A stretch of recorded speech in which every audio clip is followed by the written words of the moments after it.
I think it's time we blow this scene. Get everybody in the stuff together. Okay, 3, 2, 1, let's jam.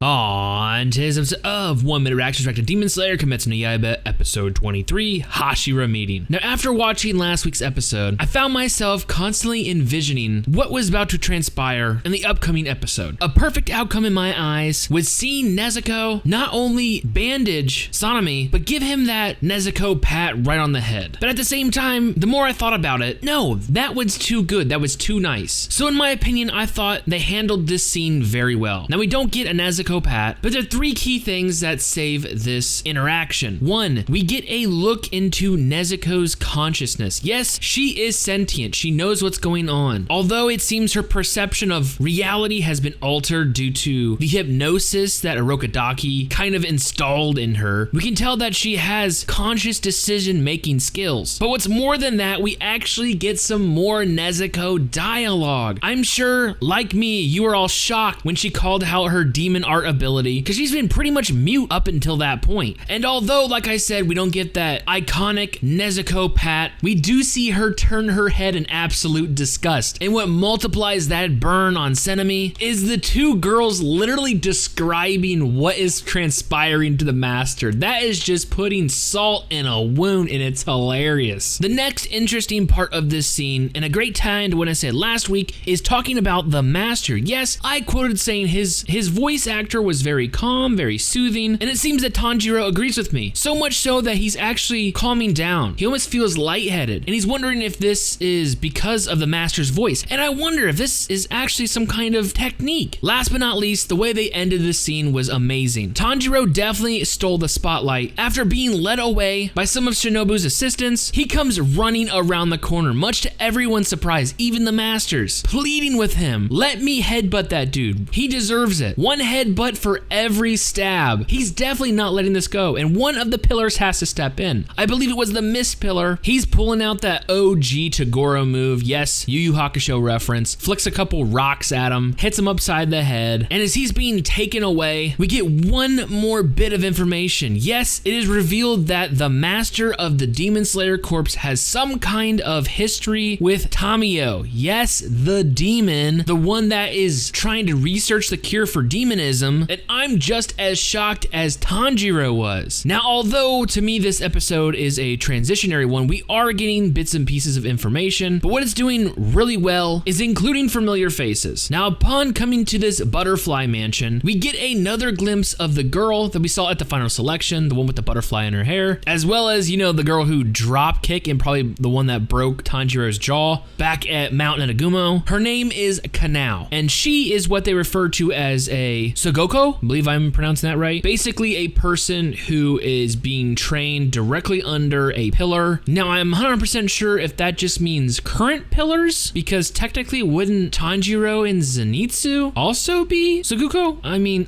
I don't know. But her character is very, well, I'm gonna say it, she's fucking weird. Literally just standing there with no expression but a little smile on her face. Kind of like, does she know what's going on? Does she know where she's at? Does she need me to call someone, preferably the police? I don't know. Very interested in her character. We need to see more of her. I don't know how pivotal she'll become though. Speaking of pivotal characters, as we enter this mansion, we hear a very familiar voice. Now, we all know no one whines as much as Zenitsu, and seeing him like this, well, he must be feeling bitter. But I gotta say, seeing the poison actually affect him is hilarious. He now has stubby arms and legs. I guess now he really does have something to cry about. Unbeknownst to us and even Tanjiro, there's someone else in this room. Yes, it's Inosuke. At least we think it's Inosuke. I mean, we can't tell with the boar mask, and he's sounding a little different. Well, of course he does. He had his head crushed by a giant spider demon, literally coughing up blood, screaming the entire time. But now he's all depressed because he's lost and he found out he's not strong enough. Well, they all found out that they're lacking, but I'm glad that these guys are back together. I don't know if they're going to stay a group, but they're so well balanced and they complement each other, and I really think that each one can benefit from the other one rubbing off on them. Like Zenitsu, he needs to man up. Inosuke, he needs to calm down. down. Tanjiro, meh, he's good. Rounding out the scene, we really get a somber moment. Tanjiro's actual motivation behind his goal of curing Nezuko is actually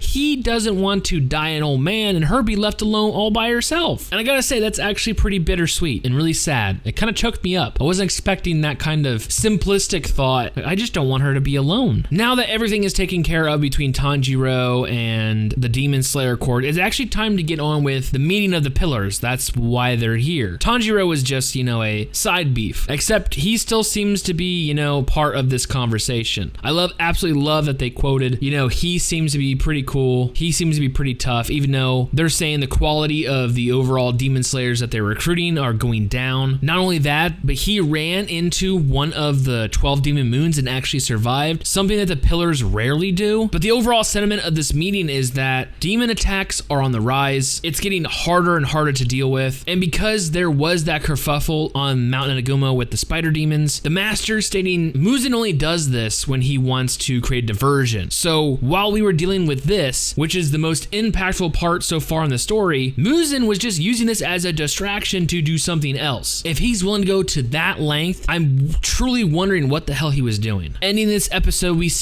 rounding out this episode, we get to see the master in quiet contemplation, where we see his true intent. He wants to kill Muzan, no matter what. Absolutely no matter what. Gotta say, there's a lot of stuff that they're adding that I want to see them expand on. The master is an interesting character. Kanao is an interesting character. All the pillars are interesting. What the hell is Muzan up to? But with only a few episodes left this season, I really want to know how they're gonna leave off. Are we gonna have a giant fucking cliffhanger? I don't know. This might be one of those series where I'm just gonna have to dive into the manga. But then again, I am anime only. So with that being said, I cannot wait for future episodes.